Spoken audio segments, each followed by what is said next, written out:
Warning: our YouTube channel and its videos may contain scenes, language, and content that may not be appropriate for all audiences.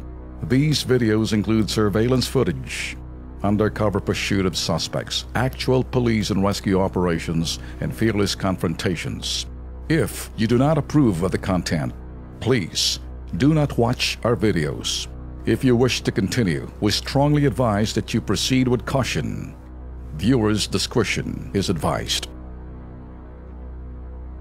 Tapos sa mga pangalawang topic ko natin sa sala ng mga balita, ito yung amnesty, Ben, no? Sa mga kababayan natin dyan, no, nagtatrabaho sa Qatar. By December 1 daw ho, yun na lamang daw ang palugit. Nako. Kaya tanong ho natin, uuwi ka ba? Susunggaban mo ba itong amnesty na gusto ipatupad doon ng Qatar government? O manatili ka dyan, nagtatago ka? Dahil kapag nagtago ka daw dyan, delikado ka, baka mahuli ka, ikukulong ka nila. Pero isang bagay lang, Lex, na dapat malaman. Nung Abril pa naglabasan sa balita na talagang yung Southeast Asia na yan, ano? Ito yung parang... Ito yung sa Qatar to eh. Sa Qatar.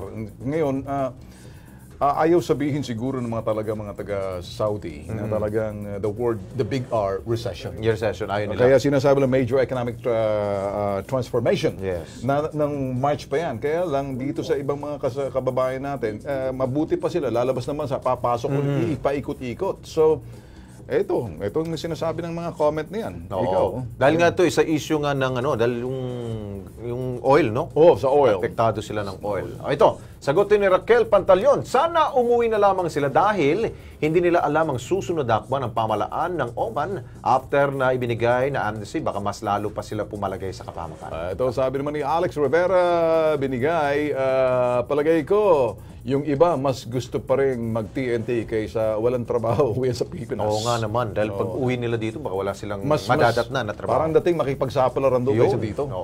Kapit sa patalim, ika nga. Elsa Yugalka Lamera, yung mga walang papel, sasamantalin nyo po nyo na ang pagkakataon nyo na makauwi. Huwag na tago ng tago. Yun. Si Marilyn Alesna, maganda po yung uwi na lang sila kasi magandang magkasamang pamilya kahit na mahirap. Tama! Yes. May kilala ko dyan. Sana yung ating pong gobyerno, meron silang nakaantabay na trabaho dito para sa mga mawawalan ng trabaho dyan sa Qatar. Ayun.